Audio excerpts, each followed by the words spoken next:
حضور کی ذات کو لے کر کے آج پوری دنیا میں جس طرح یہ کیچڑ اچھالنے کی کوشش کر رہے ہیں، حقیقت کیا ہے مسلمان کو خود کو پڑھا ہوا ہونا چاہیے۔ ہم سیرت کے بیان کو لے کر چل رہے تھے، 7ویں ہجری تک کا بیان میں نے آپ کے سامنے رکھا، جس میں جنگ خیبر تک ہوئی ہے۔ کئی جنگیں ہوئی ہیں مسلسل، 10 سال کے اندر حضور پاک صلی اللہ علیہ وسلم جو ہجرت کر کے مدینہ طیبہ تشریف لے گئے، اور 10 سال تک وہاں پر اتنی جنگیں ہوئیں کہ جن میں 17 جنگوں میں تو خود رسول پاک صلی اللہ علیہ وسلم تشریف لے گئے ہیں۔ 10 سال کے اندر 17 جنگیں، یعنی 6 مہینے کا بھی وقت نہیں ملتا ہوگا۔ اور اس کے علاوہ اور بہت ساری جنگیں ہوئیں جس میں حضور تشریف نہیں لے گئے، ان کی تعداد بہت زیادہ ہے۔ 10 سال کے اندر کی بات کر رہا ہوں۔ تو اس کا مطلب یہ ہوا کہ یہ مدنی زندگی جو ہے مکمل یہ جنگوں سے گھری ہوئی تھی، اس کے باوجود بھی پوری دنیا میں اسلام کو پھیلانے میں یہ مدنی زندگی کا ہی سب سے بڑا رول ہے، سب سے بڑا کردار ہے۔ مدینہ طیبہ آنے کے بعد اسلام کی اسٹیبلشمنٹ، حکومت قائم ہوئی، مرکز بنا۔ آج ہم عرض کرتے ہیں 8ویں ہجری جب تھی، حضور پاک صلی اللہ علیہ وسلم کی ہجرت کا 8واں سال تھا۔ 10 سال ہیں پورے ہجرت کے، جس میں 8واں سال تھا۔ یہ بھی تقریباً جنگوں میں گھرا، لیکن ان میں 2 بڑی جنگیں مشہور ہیں، ایک جنگ موتا اور دوسرے فتح مکہ۔ یہ دونوں تاریخ کے بہت اہم باب ہیں۔ موتا ایک جگہ کا نام ہے، آج یہ جارڈن کے علاقے میں آتا ہے۔ جارڈن جس کو عربی میں اردن کہا جاتا ہے، انگلش میں جارڈن، اس کا ایک حصہ ہے موتا۔ وہاں یہ جنگ ہوئی تھی، اسی لیے اس کو جنگ موتا کہتے ہیں۔ وجہ کیا تھی؟ یہ مسلمانوں کے متعلق جو بات پھیلائی جاتی ہے نا، اس کو غور سے سنیں۔ ایسا نہیں ہے کہ جگہ جگہ مسلمان زبردستی جنگ چھیڑنے کے لیے جاتے تھے یا جنگ کرتے تھے، ایسا نہیں ہے، بلکہ کوئی نہ کوئی اس کے پیچھے سبب ہے، کوئی نہ کوئی وجہ ہے۔ ہوا یہ تھا کہ نبی پاک صلی اللہ تعالیٰ علیہ وسلم اپنے ایک صحابی قاصد حضرت حارث بن عمیر کو خط لکھ کر کے روم کا جو بادشاہ تھا اس کے پاس بھیجا، کیونکہ آپ نے سنا تھا 6 ہجری میں حضور صلی اللہ علیہ وسلم نے دنیا بھر کے بہت سارے بادشاہوں کو دعوت اسلام پیش کی، صحابہ لے کر کے گئے خط، اور یہ سلسلہ چلتا رہا۔ 8ویں ہجری میں بھی حضور صلی اللہ علیہ وسلم نے اپنے ایک قاصد صحابی، جیسے آپ سمجھ لیں ایمبیسیڈر، ترجمان، ان کو خط دے کر کے روم کے بادشاہ کے پاس بھیجا، اور وہ لے کر کے جا رہے تھے۔ روم پہنچنے سے پہلے ہی، جس کو آج آپ جو ہے روما کہتے ہیں یا رومانیہ ہے، اٹلی ہے، یہ روم کی سرزمین تھی پہلے۔ آج اس دور میں بھی وہاں پر کفار و مشرکین عیسائیوں کی حکومتیں قائم ہیں، اس دور میں بھی تھیں۔ روم میں جو قیصر روم ہوا کرتا تھا، اس کے پاس خط لے کر کے جا رہے تھے حضرت حارث بن عمیر، لیکن بیچ راستے میں ایک جگہ آتی ہے بلقا، وہاں ایک چھوٹا اور بادشاہ تھا جو روم کے بادشاہ کا ٹیکس دینے والا یا اس کا باج گزار جس کو کہتے ہیں، اس کا نائب تھا۔ اس نے بیچ میں اس صحابی کو پکڑ کر رسیوں سے باندھ دیا۔ حضور پاک صلی اللہ علیہ وسلم کے قاصد صحابی ہیں، کسی بھی قاصد کے ساتھ چھیڑ چھاڑ کرنا گویا کہ پوری قوم کے ساتھ چھیڑنا ہے۔ مثال کے طور پر اگر ہمارے ملک کا ایمبیسیڈر کسی دوسری کنٹری میں ہے اور اس ایمبیسیڈر کو مارا گیا، تو اس کا مطلب ہے پورے حکومت کو للکارا گیا ہے، کیونکہ وہ حکومت کی طرف سے نمائندہ ہوتا ہے۔ رسول پاک صلی اللہ علیہ وسلم کے صحابی کو اس بلقا کے بادشاہ نے رسیوں میں باندھا اور نہایت ہی بے دردی کے ساتھ اس صحابی کا قتل کیا۔ بیچ راستے میں وہ قتل ہو گئے ہیں حضرت حارث بن عمیر۔ اس دردناک واقعے کی خبر جب مدینہ طیبہ پہنچی، نبی پاک صلی اللہ تعالیٰ علیہ وسلم کو بہت غم ہوا، لیکن اب یہاں پر کرنے کا کیا معاملہ تھا سنیں۔ کسی قاصد کو قتل کر دینا، مار دینا، یہ ہلکا کام نہیں تھا، آسان نہیں تھا۔ نبی پاک صلی اللہ تعالیٰ علیہ وسلم کے اخلاق نبوت سے یہی آپ کو سمجھنا چاہیے کہ کہ قوم کے ایک فرد کو مارنا قوم کو مارنے کے برابر ہے۔ نبی پاک صلی اللہ علیہ وسلم نے سارے صحابہ سے فرمایا کہ یہ نہایت ہی غلط ہے، دستور کے بھی خلاف ہے، پوری دنیا میں ایسا دستور نہیں پایا جاتا، کسی کے قاصد کے ساتھ کچھ نہیں کیا جاتا، جنگوں میں لڑائیاں ہوتی ہیں لیکن قاصد کے ساتھ کوئی برا عمل نہیں کیا جاتا۔ حضور پاک صلی اللہ علیہ وسلم کے پاس کتنے کافر مشرکین کے، کفار و مشرکین کے قاصد آتے تھے لیکن کبھی ان کو ہاتھ تک نہیں لگایا گیا۔ اب جب صحابی رسول قتل ہو گئے تو حضور نے مدینہ طیبہ سے ایک لشکر تیار فرمایا کہ تمہیں روم تک پہنچنا ہے اور اس صحابی رسول کا انتقام ہوگا، خون بہا لیا جائے گا۔ تو جوش جہاد میں صحابہ اکرام جمع ہوئے اور مدینہ طیبہ سے کل ملا کر 3000 صحابہ جمع ہوئے۔ جنگ موتا کی تاریخ میں بیان کر رہا ہوں، 3000 صحابہ جمع ہوئے۔ تو جب نبی پاک صلی اللہ علیہ وسلم ان 3000 کو جمع کیے تو ان کو رخصت کرنے کے لیے ثنیۃ الوداع کی گھاٹیوں تک خود تشریف لائے۔ نبی پاک صلی اللہ علیہ وسلم اس جنگ میں شریک نہیں تھے بظاہر۔ اب حضور پاک صلی اللہ علیہ وسلم نے اپنا جھنڈا سفید رنگ کا حضرت زید بن حارثہ کے ہاتھ میں دیا، جو رسول اللہ کے منہ بولے بیٹے تھے، منہ بولے بیٹے ہیں، حضور صلی اللہ تعالیٰ علیہ وسلم نے ان کو پالا ہے، ان کے ہاتھ میں دیا اور لشکر کو یہ تلقین فرمائی کہ اسی مقام پر جانا جہاں حارث بن عمیر کا قتل ہوا ہے، وہاں جا کر کے جب تمہارے مقابل میں لوگ آئیں گے تو پہلے ان کو اسلام کی دعوت پیش کرنا، اگر وہ قبول کر لیں تو تمہارے وہ بھائی اور بہنیں ہیں ان کے ساتھ رحم دلی اور ہمدردی کا معاملہ کرنا، اور اگر وہ جنگ پر آمادہ ہیں تو اللہ کے بھروسے جنگ کرنا۔ یہ تلقین تھی حضور صلی اللہ تعالیٰ علیہ وسلم کی طرف سے۔ اور پھر یہ ارشاد فرمایا تھا کہ زید بن حارثہ اگر قتل ہو گئے، شہید ہو گئے تو جعفر بن ابی طالب کے ہاتھ میں جھنڈا ہوگا، جعفر بن ابی طالب بھی اگر شہید ہو گئے تو عبداللہ بن رواحہ کے ہاتھ میں یہ جھنڈا ہوگا، اور اگر عبداللہ بن رواحہ بھی قتل ہو گئے، شہید ہو گئے تو سارے مسلمان جسے منتخب کر لیں اس کے ہاتھ میں جھنڈا ہوگا، وہ سپہ سالار ہوگا۔ یہ ساری باتیں حضور پاک صلی اللہ علیہ وسلم نے فوج کو بتائیں اور رخصت فرمایا۔ جب یہ لشکر مدینے سے جا رہا تھا تو ایک عجیب سا منظر تھا، مدینہ طیبہ کے بچے جوان سب باہر آئے تھے اور سارے مسلمان جو مدینے کے تھے ان کو جو رخصت کر رہے تھے، سبوں کے لب پر یہی تھا، خدا تمہیں سلامت لائے، خدا تمہیں سلامت لائے۔ یہ 3000 لشکریوں کا ایک جم غفیر جو روم کی طرف نکلا تھا، 3000 سپاہیوں کا لشکر جب روم کی طرف نکلا تو مقام بلقا ابھی آیا نہیں تھا جہاں پر حضرت حارث بن عمیر کی شہادت ہوئی، لیکن اچانک انہوں نے دیکھا کہ روم کا بادشاہ خود فوج اتنی بڑی لے کر کے ان کے مقابل میں آ گیا ہے۔ وہ فوج چھوٹی موٹی نہیں بلکہ 1,00,000 کی فوج لے کر کے آ گیا۔ ادھر 3000 صحابہ تھے رسول اللہ کے، اور ان کے پورے خیال میں یہ نہیں تھا کہ اتنی بڑی فوج سامنے آنے والی ہے۔ اور جب روم کا وہ بادشاہ 1,00,000 کی فوج لے کر چل پڑا تو حضرت زید بن حارثہ کو یہ خبر دی گئی جو سپہ سالار تھے، تو لشکر میں یہ بات پھیل گئی تو سارے لوگ جمع ہوئے اور ایک جگہ پر پڑاؤ کر لیا اور کہا ہم اس واقعے کی خبر رسول اللہ صلی اللہ علیہ وسلم تک پہنچاتے ہیں، مدینہ طیبہ وہاں سے جو خبر آئے گی اس پر عمل کرتے ہیں۔ لیکن حضرت عبداللہ بن رواحہ ایک ایسے صحابی ہیں، انہوں نے آگے بڑھ کر کے کہا اللہ کے رسول نے ہمیں بھیج دیا ہے، رسول اللہ نے اپنا جھنڈا ہمارے ہاتھ میں دے کر کے بھیجا ہے۔ اے زید بن حارثہ، ہمارا مقصد نہ فتح حاصل کرنا ہے، ہمارا مقصد نہ مال غنیمت حاصل کرنا ہے، ہمارا مقصد تو شہادت حاصل کرنا ہے۔ وہ تو اس طرح سے بھی ہو جائے گی، شہادت ہے مطلوب و مقصود مومن، نہ مال غنیمت نہ کشور کشائی۔ حضرت عبداللہ بن رواحہ کی تقریر سے جتنے صحابہ تھے سب کے سب تیار ہوئے اور کہا 1,00,000 کیا اس سے زیادہ بھی آنے دیں، ہم یہاں سے اب پیچھے کی طرف واپس نہ جائیں گے۔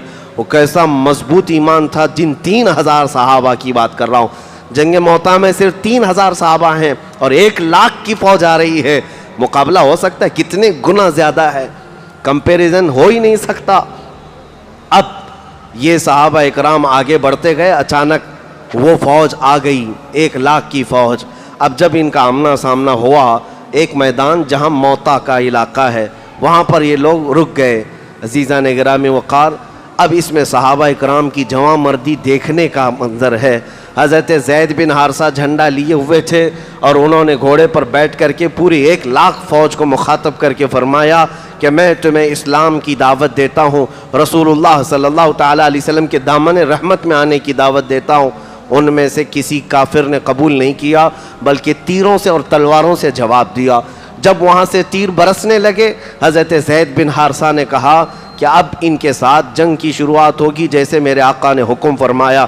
یہ اتنے ہی صحابہ تھے اور رن ٹوٹ پڑا، یعنی پورے جنگ کا میدان گھمسان کا۔ یہ صحابہ اپنے گھوڑوں سے اتر کر پیادہ چلنے لگے اور ان فوج کے اتنے بڑی ٹکڑیوں میں داخل ہونے لگے۔ صحابہ کے اندر وہ جوش تھا، جب ظاہر سی بات ہے جس کو شہادت ہی حاصل کرنا ہو، جسے اللہ کا قرب ہی حاصل کرنا ہو، جان بچانے کی فکر ہی نہ ہو، تو پھر ان کو کوئی طاقت روک بھی نہیں سکتی۔ یہ رسول اللہ صلی اللہ علیہ وسلم کے پروانے ایسے ٹوٹ پڑے کہ اس فوج میں پہلے تو ایسی کہ زرق برق وردیاں تھیں، وہ ہتھیاروں سے لیس فوج تھی، روم کی بڑی مضبوط فوج۔ حضرت زید بن حارثہ جیسے ہی آگے گئے، ان کو نہایت ہی بے دردی کے ساتھ رومی فوج نے قتل کر ڈالا۔ حضرت زید بن حارثہ یہ رسول اللہ صلی اللہ علیہ وسلم کے منہ بولے بیٹے ہیں، وہ میدان جنگ میں شہید ہو گئے۔ اتنا تیروں سے برچھیوں سے انہیں زخمی کر دیا گیا تھا کہ وہ اٹھ نہ سکے، اور ان کے گرنے سے پہلے ہی حضرت جعفر بن ابی طالب اپنے ہاتھ میں جھنڈا لے لی۔ یہ جعفر بن ابی طالب کون ہے؟ یہ مولا علی کرم اللہ وجہہ الکریم کے سگے بھائی ہیں، حیدر کرار کے بھائی ہیں، رسول اللہ صلی اللہ تعالیٰ علیہ وسلم کے چچیرے بھائی ہیں۔ انہوں نے ہاتھ میں جھنڈا لے لیا اور آگے بڑھتے رہے، اور جیسے ہی انہوں نے ایک نعرہ دیا اپنی فوج میں اور جوش آیا۔ حضرت جعفر طیار آگے بڑھے ہی تھے کہ رومی فوجیوں نے حضرت جعفر بن ابی طالب کو بیچ میں سے ایسا کاٹ دیا کہ ان کا جسم آدھا آدھا ہو گیا۔ حضرت جعفر بن ابی طالب 2 ٹکڑوں میں شہید ہو گئے، اور اس سے پہلے ان کے اوپر اتنے تیر مارے گئے تھے کہ صحابہ کہتے ہیں، بخاری شریف کی حدیث ہے، جب حضرت جعفر بن ابی طالب کی لاش زمین پر گری تھی تو ہم نے ان کے جسم کو اٹھایا اور گنا تھا تو ٹوٹل 90 زخم ان کے جسم میں موجود تھے، 90 تیر لگے ہوئے تھے۔ 90 تیر لگنے کے بعد ان کے دونوں ہاتھ کاٹ دیے گئے تھے۔ حضرت جعفر کے دونوں ہاتھ کاٹ دیے گئے تھے کیونکہ انہوں نے جھنڈا سنبھالا ہوا تھا، علم سنبھالا ہوا تھا۔ جھنڈا گر جانے کا مطلب ہے کہ مسلمانوں کا وقار، ان کی عزت گر گئی۔ لیکن حضرت جعفر بن ابی طالب نے جب ایک ہاتھ کاٹا گیا تو بائیں ہاتھ سے جھنڈا سنبھالا، دوسرا ہاتھ کاٹا گیا تو آپ نے منہ میں جھنڈے کو پکڑا تھا، اور فوراً ہی حضرت عبداللہ بن رواحہ نے جھنڈا تھام لیا جب حضرت جعفر بن ابی طالب کی لاش زمین پر آ گری۔ 2 صحابہ شہید ہوئے جو سپہ سالار تھے، تیسرے عبداللہ بن رواحہ تھے۔ یہ جنگ اتنی گھمسان کی ہے، اس کو بیان کرنا بہت آسان نہیں ہے۔ جنگ موتا ہے، ایک طرف 1,00,000 کی دندناتی ہوئی فوج اور دوسری طرف 3,000 صحابہ جو چل کر کے مدینے سے اتنی دور آئے ہیں۔ جارڈن کا علاقہ 1,000 کلومیٹر سے زیادہ کا فاصلہ ہے مدینہ طیبہ سے۔ جارڈن جنگ موتا جہاں ہوئی ہے، حضرت عبداللہ بن رواحہ جیسی میدان میں اترے، ان کے سگے بھائی ہیں میدان میں، وہ کہتے ہیں ہمیں معلوم تھا کہ اس فوج میں کھانے پینے کی بھی قلت ایسی تھی کہ آج میرے بھائی عبداللہ بن رواحہ جھنڈا تو اٹھائے ہیں لیکن پچھلے 2 دنوں سے ان کی حلق میں ایک لقمہ بھی نہیں گیا ہے۔ انہوں نے بھنے ہوئے گوشت کا ایک ٹکڑا اپنے پاس سنبھالا ہوا تھا۔ وہ حضرت عبداللہ بن رواحہ کے پاس آئے، کہا آپ جھنڈا اٹھائے ہیں، بڑی ذمہ داری ہے، تھوڑا کچھ کھا لیں۔ حضرت عبداللہ بن رواحہ ابھی کھانے کے لیے منہ میں لگائے تھے کہ تیر اتنے آپ کے اوپر آ گئے کہ آپ کا منہ پورا چھلنی چھلنی ہو گیا، چہرہ بھی۔ اٹھ پڑے اور فوج کو لے کر کے آگے نکل پڑے، زیادہ دیر تک آگے نہ جا سکے۔ حضرت عبداللہ بن رواحہ بھی میدان میں شہید کر دیے گئے۔ یہ 3 سپہ سالار صحابہ ہیں رسول اللہ کے، اس میدان موتا میں نہایت ہی بے دردی کے ساتھ قتل کیے گئے، شہید کیے گئے ہیں۔ اب مسلمانوں میں جو بچے ہوئے صحابہ تھے، 3,000 کی تعداد ہے، ایک عجیب سی کشمکش تھی کہ ہمارا سپہ سالار کون ہے، ہم کس کو جھنڈا دیں گے۔ یہ پہلا موقع تھا صحابہ کرام نے آپس میں منتخب کیا، اور سبوں کی زبان سے ایک نعرہ تھا کہ اب جھنڈا اگر کسی کے ہاتھ میں دیں گے تو وہ خالد بن ولید کے ہاتھ میں ہوگا۔ یہ سیف اللہ المسلول، حضرت خالد بن ولید کے ہاتھ میں جھنڈا آیا۔ اور اس کے بعد حضرت خالد بن ولید جب میدان میں اترے ہیں، تاریخ میں آج بھی یہ رقم ہے، اس جنگ موطا میں 9 تلواریں آپ کے ہاتھ سے ٹوٹی تھیں. ایک تلوار ٹوٹتی دوسری اٹھاتے. ان کی تلوار کا وزن 35 کلو کا ہوا کرتا تھا، کوئی 40 کلو کا بھالا ہوا کرتا تھا. یہ تلواریں ٹوٹنے کا مطلب ہے کوئی بلہ اور بیٹ نہیں ہے. تلواریں حضرت خالد بن ولید کے ہاتھ سے 9 تلواریں ٹوٹیں. اور عین دوپہر کے وقت حضرت خالد بن ولید، ان کی جو جنگی مہارت تھی، ان کو جو جنگ کے نقشے معلوم تھے، اس اعتبار سے 3000 صحابہ کو ایسے بکھیر دیا کہ 1,00,000 رومی فوجی میرے آقا صلی اللہ علیہ وسلم کے ان پروانوں کا مقابلہ نہ کر سکے. وہ میدان سے پیچھے ہٹنے لگ گئے. تاریخ میں عیسائیوں نے لکھا ہے، ہم نے پہلی مرتبہ ایسی تاریخ پڑھی ہے کہ 1,00,000 کی فوج میدان سے پیچھے آنے میں ہی عافیت سمجھ رہی ہے، اس لیے کہ حضرت خالد بن ولید نے صرف 3000 صحابہ کو ایسے ٹکڑیوں میں بانٹ کر کے رکھا تھا مقابلے کے لیے کہ وہ 1,00,000 کا جتھا بھی ان کا مقابلہ کرنے سے عاجز آ گیا تھا. شام سے پہلے یہ رومی فوجیوں کے بادشاہ کی طرف سے اعلان ہوا کہ میدان خالی کر دیا جائے، پیچھے ہٹ جائے، اس لیے کہ قتل زیادہ ہو سکتا ہے. حضرت خالد بن ولید کے ہاتھ میں یہ علم آنے کے بعد جانتے ہیں شام سے پہلے یہ جنگ موطا کو آپ نے فتح کر لیا اور 3000 صحابہ کو صحیح سلامت واپس میدان سے نکال لیا. اس پوری جنگ میں حیرت کی بات یہ ہے 1,00,000 رومی فوجیوں نے مل کر کے جو رسول اللہ صلی اللہ علیہ وسلم کے چہتے صحابہ کو قتل بھی کیا ہے، تو ٹوٹل تعداد 12 صحابہ کی تھی. 12 صحابہ قتل ہوئے تھے، شہید ہوئے تھے، جن کے مزارات آج بھی جنگ موطا میں ہیں. 1,00,000 فوج نے مل کر کے 3000 پر حملہ کیا ہے، لیکن شہید کتنے ہوئے؟ صرف 12 لوگ ہوئے. لیکن حضرت خالد بن ولید کے ہاتھوں سے ہی 1 نہیں 2 نہیں 70 سے زیادہ مارے گئے ہیں رومی، اور کئی لوگ قتل ہوئے ان مسلمانوں کے ہاتھ سے.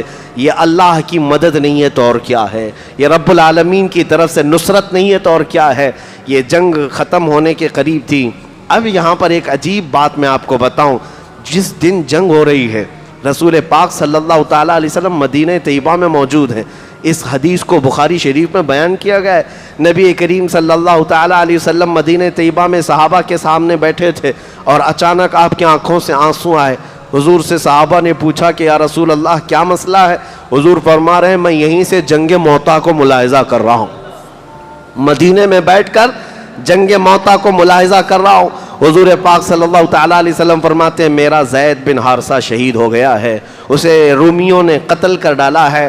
اب جھنڈا جعفر بن ابی طالب کے ہاتھ میں ہے. تھوڑی دیر کے بعد حضور صلی اللہ علیہ وسلم مدینہ طیبہ میں بیٹھ کر فرماتے ہیں اب جھنڈا جعفر بن ابی طالب کے ہاتھ سے بھی نکل گیا. کافروں نے ان کے جسم کے 2 ٹکڑے کر دیے ہیں. عبداللہ بن رواحہ نے جھنڈا سنبھال لیا ہے. تھوڑی دیر کے بعد رسول کریم صلی اللہ تعالیٰ علیہ وسلم بیان کرتے ہوئے ارشاد فرماتے ہیں عبداللہ بن رواحہ بھی شہید ہو گئے. اب مسلمانوں کو اختیار میں نے دیا تھا صحابہ کو کہ جسے چاہو اپنا امیر منتخب کر لینا، سپہ سالار بنا لینا.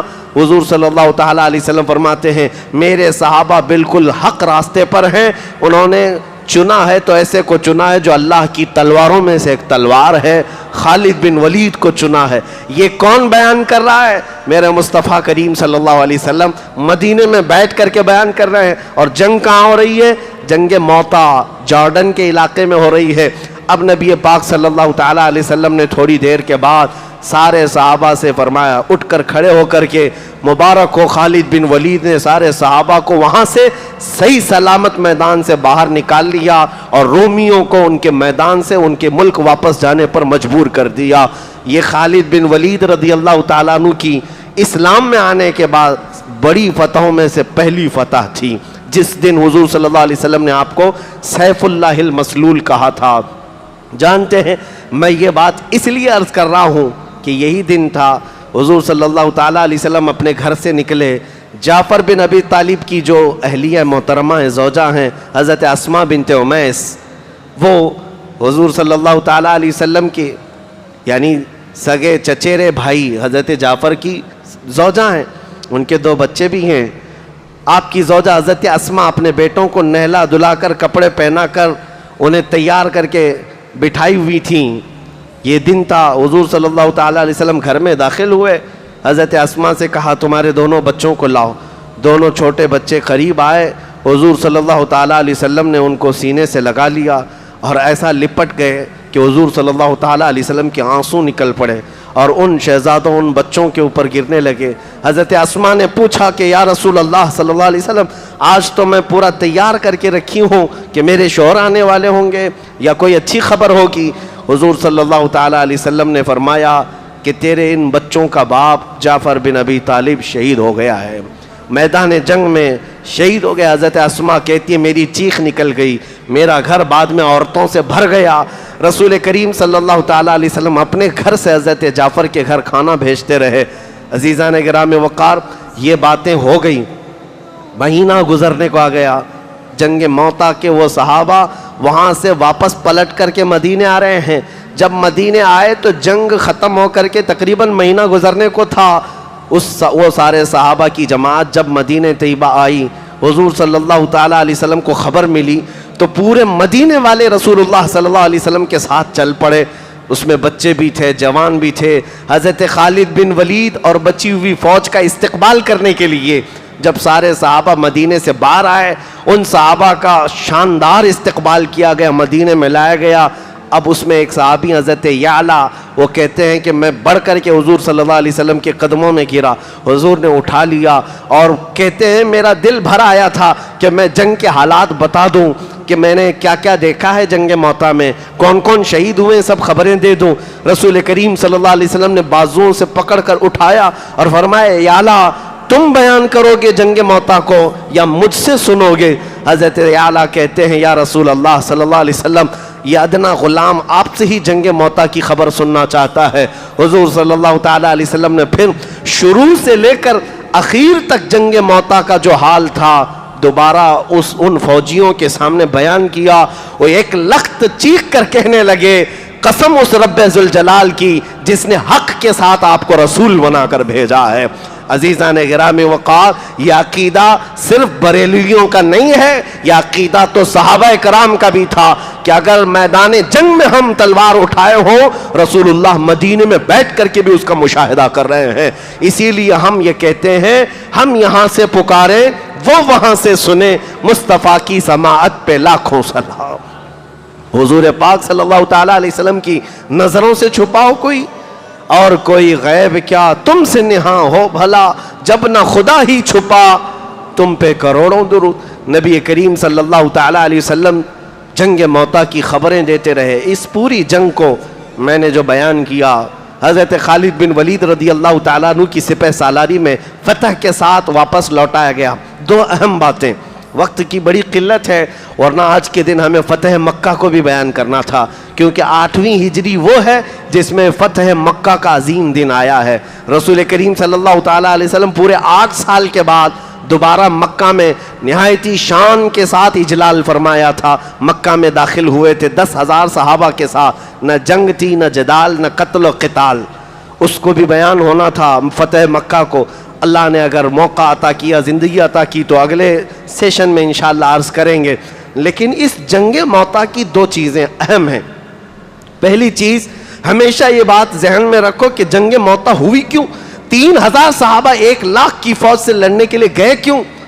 سبب صرف اتنا تھا, رسول اللہ کے ایک قاصد کو ان ظالموں نے قتل کر دیا تھا. رسول اللہ صلی اللہ تعالیٰ علیہ وسلم کے ایک سپاہی کو قتل کر دیا تھا تو پورا مدینہ نکل پڑا, اور وہ بھی 1,000 کلومیٹر دور تک. عزیزان گرامی وقار, یہ غیرت ایمانی تھی صحابہ کی کہ رسول اللہ کے کسی سپاہی کو بھی اگر کوئی چھیڑ چھاڑ کرے تو پورا مدینہ نکل پڑتا تھا. آج حیرت کی بات ہے, خود رسول اللہ کی ذات کو چھیڑ چھاڑ کیا جا رہا ہے اور خواب خرگوش میں پوری قوم سوئی ہوئی ہے, پوری امت سونے پر مجبور ہو گئی. آج کیا بادشاہوں کا زمانہ نہیں ہے؟ تقریباً دنیا میں 57 ملک ایسے ہیں, 57 کنٹریز جہاں بنام ہی صحیح اسلامی حکومت قائم ہے, مسلمانوں کی حکومت ہے. کیا ان میں سے کبھی کوئی اس طرح کی مذمت آتی کہ رسول اللہ صلی اللہ تعالیٰ علیہ وسلم کی ذات کے ساتھ اگر کسی نے کھلواڑ کیا, چھیڑ چھاڑ کیا تو ہماری پوری قوم باہر آ سکتی ہے, ہم آپ کا مقابلہ کرنے کو تیار ہوں گے؟ یہ سارا سسٹم ہی ختم کیا گیا. اسی لیے ہم ان کو نہ بادشاہ مانتے ہیں نہ ان کی حکومت اسلامی حکومت قرار دی جا سکتی ہے. اسلامی حکومت تو وہ ہے جہاں رسول اللہ صلی اللہ تعالی علیہ وسلم کی عظمت کے لیے ہر کوئی اپنی جان دینے کے لیے بھی تیار ہو, وہ حقیقی اسلامی حکومت ہوتی ہے. آج کی یہ حالت ہے. وہ دور تھا کہ ایک سپاہی کا قتل صحابہ برداشت نہیں کر سکتے, اور خود رسول اللہ صلی اللہ علیہ وسلم نے صحابہ کو بھیجا تھا. انہوں نے یہ نہیں دیکھا کہ 1 لاکھ کی فوج رومیوں کی ہمارے سامنے ہے, انہوں نے یہ نہیں دیکھا کہ روم کی بادشاہت ہمارے مقابل میں آئی ہے, کچھ نہیں دیکھا. بلکہ وہ صحابہ تو یہ کہتے تھے نہ ہمیں فتح مقصود ہے نہ مال غنیمت مقصد ہے, ہمارا تو مقصد شہادت حاصل کرنا ہے. اور وہ نکل پڑتے, اور یہی ان کا عزم تھا جو دنیا کو خوف زدہ کیا ہوا تھا. جانتے ہو تقریباً 1000 سال ایسے گزرے ہیں کہ دنیا حضور صلی اللہ تعالی علیہ وسلم کی طرف انگلی اٹھانے سے بھی ڈرتی تھی. ان کو پتا تھا کہ رسول اللہ صلی اللہ علیہ وسلم کا مقام تو بہت دور ہے, ان کے کسی غلام کے ساتھ چھیڑ چھاڑ کرنے پر بھی یہ جہاد پر اتر آتے ہیں. آپ کو پتا ہے ہندوستان میں سب سے پہلی جنگ جو ہوئی ہے مسلمانوں کا جو دخول ہوا فوج کے ساتھ, وہ محمد بن قاسم کی فوج تھی. 10,000 کی فوج سندھ کے علاقے سے آئی تھی. سب سے پہلے وہ وجہ کیا تھی؟ کیا یہاں لوٹ مار کرنے آئے تھے, لوگوں کو قتل کرنے آئے تھے؟ نہیں. راجہ دابر سنگھ جس نے چند مسلمان عورتوں کو, اس کے گنڈوں نے جو حج پر جا رہی تھیں عورتیں, ان عورتوں کو گرفتار کر کے ان کی عزت لوٹ کر کے ان کا مال لوٹ کر کے ان کو قیدی بنایا تھا. تو ان عورتوں کی طرف سے جو حالات دیکھا تھا, کسی نے جا کر خلیفہ وقت کے سامنے یہ بات بیان کی تھی, تو محمد بن قاسم 19 سال کا جوان تھا, 19 سال کا جوان تھا, 10,000 کا لشکر لے کر کے ہندوستان چلا آیا صرف اپنی بہنوں کی عزت واپس لینے کے لیے. اپنی بہنوں کے اوپر اگر کسی نے خراب نظر ڈالی ہے تو وہ لشکر لے کر آیا, اور ایسا نہیں کہ سیدھا قتل و غارت شروع کیا. پہلے راجہ دابر سنگھ کو کہا بھی کہ جن مقدس عورتوں کو تم نے گرفتار کیا جو حج پر جا رہی تھیں انہیں آزاد کرو, اور جنہوں نے ان کے ساتھ کھلواڑ کیا ان کو سزا دو. لیکن اس کو گھمنڈ سے چور تھا وہ بادشاہ راجہ. اس نے کہا کہ ایک چھوٹا بچہ مجھے للکار رہا ہے, تمہاری بات پر تو نہ میں عورتوں کو چھوڑوں گا نہ میرے سپاہیوں کو سزا دوں گا. تو پھر محمد بن قاسم نے کہا چلو راجہ دابر سنگھ اس چھوٹے بچے سے اب مقابلے کے لیے تیار ہو جاؤ. 3 دن کی جنگ ہوئی تھی, یہ پہلی جنگ ہے. محمد بن قاسم نے ایسی جنگ لڑی تھی کہ راجہ دابر سنگھ کی پوری فوج ختم ہو گئی اور اس کا دور ہی ختم ہو گیا. خود راجہ دابر سنگھ قیدی بن کر کے گرفتار ہو کر آیا. محمد بن قاسم کی یہ تاریخ آج بھی ہندو پنڈتوں کی طرف سے لکھی ہوئی تاریخ میں بھی موجود ہے, اور انہوں نے اقرار کیا کہ ایک نوجوان آیا تھا جو عورتوں کی عزت کے لیے عرب سے نکل کر کے یہاں آ گیا تھا, اور یہاں کے علاقے کے لوگوں نے اسے سلام بھی کیا اور اس کے عدل و مساوات کو اور اس کے انصاف کو سلام کیا تھا. عزیزان گرامی وقار, آج ہمیں ہو کیا گیا ہے؟ ہم تو نکڑوں پر بیٹھ کر کے اپنی بہنوں کی عزت لوٹتے ہوئے ویڈیوز دیکھ دیکھ کر کے شیئر کرتے رہتے ہیں. حالات اس قدر گمبھیر ہو گئے, جگہ جگہ کے تھک چکے ہیں تمہیں یہ ہنگامے. نشاط لذت خواب گراں بدل ڈالو. فلسطین کے بچے آج چیختے رہتے ہیں لیکن حکومتیں خواب خرگوش میں ہیں. آج وہ رسول اللہ کے صحابہ کا دور تھا, ایک صحابی کا قتل ہو جاتا 1000 کلومیٹر دور, پورا مدینہ مقابلے کے لیے چلا جاتا. آج ملک شام کے 50 لاکھ لوگوں کو بے گھر کر دیا گیا ہے, 10 لاکھ بچے مر چکے. عراق میں حالت یہ ہے پچھلے 20 سالوں سے لوگوں کے گھروں میں جنازہ اٹھانے کے لیے لوگ نہیں ہوتے. پورے کھیلنے کے میدان جو فٹ بال کے میدان تھے وہ قبروں سے بھر گئے ہیں. 10 سال کے اندر قبروں سے میدان بھر گئے. یہ موت کا تماشا عام کر دیا گیا, لیکن صرف اور صرف ٹارگٹ مسلمانوں کے ملکوں میں ہے. عزیزان گرامی, یورپ اپنی ترقیوں میں موج مستی کر رہا ہے. امریکہ اور رشیا اور یورپ اور UK یہ سب اپنی عیاشیوں میں مست ہیں, لیکن اگر تکلیفیں کوئی جھیل رہا ہے تو یہ اسلامی ممالک ہیں. اس کی وجہ صرف یہ ہے, اس کی وجہ صرف یہ ہے, ایک نکتے میں بیان کر کے ختم کرتا ہوں. ان کے جو ہم غلام تھے خلق کے پیشوا رہے, ان سے پھرے جہاں پھرا پھرائی کمی وقار میں. بات صرف اتنی ہے, جب تک تمہارے اندر جذبہ اور احساس تھا کہ ہم سب کی ڈور رسول اللہ کے قدموں سے بندھی ہے, تو تمہارے اندر ایمان بھی مضبوط تھا اور اللہ کی مدد بھی آتی تھی. آج بس اتنا ہی عزم کرو کہ ہمیں سیرت مصطفیٰ سے یہ درس لینا ہے کہ پورے مومنین ایک جسم کی طرح ہیں.